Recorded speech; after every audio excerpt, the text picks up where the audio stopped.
प्यारे बच्चों, अगर आप इस क्वेश्चन का सिर्फ सॉल्यूशन समझना चाहते हो तो फिर ये वीडियो आपके लिए है। लेकिन अगर आप इस क्वेश्चन को डिटेल में समझना चाहते हो, बिल्कुल एक एक चीज को समझना चाहते हो, तो इसी क्वेश्चन को मैंने बिल्कुल डिटेल में समझाया है। तो आप उस वीडियो को देख सकते हो, लिंक मैं डिस्क्रिप्शन बॉक्स में आपको प्रोवाइड कर दूंगा। लेकिन यहां मैं शॉर्ट में ही समझाऊंगा। अब देखो प्यारे बच्चों, आप चाहो तो पहले क्वेश्चन के स्टेटमेंट को पढ़ लो। क्वेश्चन में ये दिया हुआ है, एक फार्मर होते हैं जिनके पास एक फील्ड होता है और फील्ड में एक पानी की टंकी होती है, राइट। और अब उन्होंने क्या किया, इस पानी की टंकी को किसी एक पाइप से कनेक्ट कर दिया और इसकी एक एंड को उन्होंने किसी नहर में लगाया, ठीक है, और दूसरे एंड को इसमें लगाया, कुछ ऐसे। ओके। अब धीरे धीरे अगर पानी फ्लो हो, मतलब कि इस पाइप के थ्रू अगर पानी फ्लो हो, तो ऑब्वियसली कभी ना कभी ये टंकी, पानी की जो टैंक है वो भर जाएंगे। ओके। तो पाइप को मैंने यहां बना दिया। गिवन के तौर पे इसकी डायमीटर दी हुई है और इसकी हाइट दी हुई है, यानी कि ये डायमीटर और ये हाइट दी हुई है। और ये जो पाइप आप देख रहे हो, इस पाइप की भी डायमीटर दी हुई है। तो सबसे पहले हमने रेडियस निकाल लिया 2 से डिवाइड करके, यहां भी हमने रेडियस निकाल लिया और इस वाले सेंटीमीटर को हमने मीटर में भी कन्वर्ट कर लिया, जैसा कि आप देख सकते हो। गिवन क्या है उसे मैं एक पल के लिए ग्रीन से हाईलाइट कर देता हूं, राइट ना।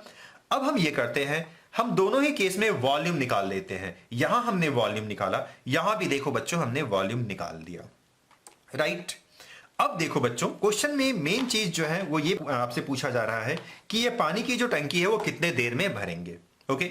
लेकिन बच्चों आप उस पार्ट को छोड़ो, आप मुझे ये बताओ मेरे अंदाज में कि अगर मैं इस पाइप को पानी से भर दूं तो कितना पानी इसमें डिस्चार्ज करने के बाद ये वाली जो टैंक है ये भर जाएंगे। मतलब कि अगर मैं यहां तक पानी से भर दूं और फिर इस पानी को इसमें डिस्चार्ज कर दूं तो क्या ये भर जाएंगे?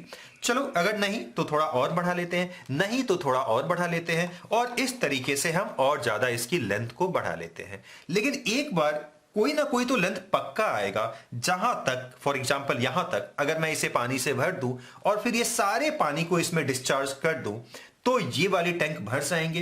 तो उसी लेंथ को जिसकी मैं अभी बात कर रहा हूं उसे मैंने L कंसीडर किया है, राइट ना। तो ऑब्वियसली इसकी वॉल्यूम और इसकी वॉल्यूम डेफिनेटली इक्वल हो जाएंगे, बस इसीलिए हमने इन दोनों वॉल्यूम को इक्वेट किया है।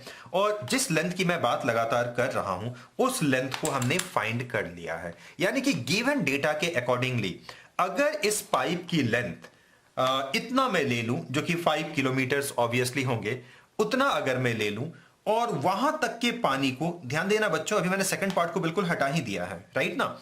तो वहां तक के पानी को, यानी कि 5 किलोमीटर अगर ये लेंथ है जहां मैं यहां इंडिकेट कर रहा हूं, ये अगर 5 किलोमीटर है तो यहां तक के पानी को अगर मैं इसमें डिस्चार्ज कर दूं तो ये पानी की टंकी भर जाएंगे, राइट। अब आ जाओ सेकंड पार्ट में, ये लेंथ मैंने निकाल लिया। अब सेकंड पार्ट को मैंने यहां बनाया है। सेकंड पार्ट के अकॉर्डिंगली क्या है कि जाहिर सी बात है इतना पानी आपको इसमें डालना है, लेकिन अब इसका जो पानी गिरने का जो रेट होगा वो भी तो एक होगा ना। अगर धीरे धीरे गिरेगा तो ऑब्वियसली धीरे गिरे या जल्दी जल्दी पानी इससे गिरे, भरना तो इसे तय है, लेकिन समय कभी एक केस में कम लगेगा, दूसरे केस में ज्यादा लगेगा। अगर धीरे धीरे पानी गिर रहे हैं तो समय क्या ज्यादा लग जाएगा, और अगर बहुत जल्दी जल्दी पानी फ्लो हो रहा है तो समय काफी कम लगेंगे। तो क्वेश्चन में ये गिवन है सेकंड पार्ट में कि 3 किलोमीटर 1 घंटे में पानी जो है इस पाइप से इसमें गिर जाते हैं। मतलब कि अगर ये 3 किलोमीटर हैं तो ये इतना पानी को इसमें गिरने में 1 घंटे का समय लगता है। सिमिलरली अगर 6 किलोमीटर मैं मान लूं तो 2 घंटे का समय लगेगा, और उसी तरीके से आप समझ सकते हो उस चीज को। ओके। तो बस यूनिटरी मेथड आपको यूज करना है कि 3 किलोमीटर तक के पानी को इसमें गिरने में समय लगता है 1 घंटे का। 3 किलोमीटर से मतलब होगा 3000 मीटर, और इसको भी मैंने मिनट में कन्वर्ट कर लिया। तो यूनिटरी मेथड से ही पूरा काम कर रहे हैं, इसलिए कहीं कोई घबराने की जरूरत नहीं है।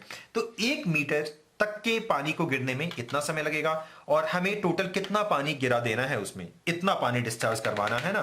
तो 500 मीटर्स तक की पानी को अगर इसमें हमें डिस्चार्ज करना है, यानी कि गिराना है, तो उसमें समय कितना लग जाएगा। ऑब्वियसली यूनिटरी मेथड, और हमने कैलकुलेशन किया 100 मिनट्स आए, जिसे हम 1 घंटा और 40 मिनट्स भी कह सकते हैं। तो देखा प्यारे बच्चों ये कितना आसान है। लेकिन एक बार फिर से याद दिलाना चाहेंगे, इसी चीज को बहुत डिटेल में समझना चाहते हो तो डेडिकेटेड वीडियो बना हुआ है प्लीज लिंक को चेकआउट कर लीजिएगा। ये कमेंट मत पास कीजिएगा प्लीज कि यहां मैंने चीजों को काफी शॉर्ट में बनाया है। इससे पहले जस्ट अभी अभी मैंने इसको बिल्कुल डिटेल में रिकॉर्ड किया है और उसके बाद उसी चीज को मैं थोड़ा कॉम्पैक्ट वे में दोबारा रिकॉर्ड कर रहा हूं, क्योंकि बच्चों सबको अलग अलग चीजों की जरूरत होती है। किसी को जल्दी जल्दी समझना होता है, किसी को डिटेल में समझना होता है। तो आप देख लो, जो भी आपको जरूरत है आपके लिए दोनों चीजें मैंने बना रखी है। तो चलिए प्यारे बच्चों, फिलहाल के लिए इस वीडियो में इतना ही। मिलते हैं फिर किसी वीडियो में, तब तक अपना ख्याल रखिएगा।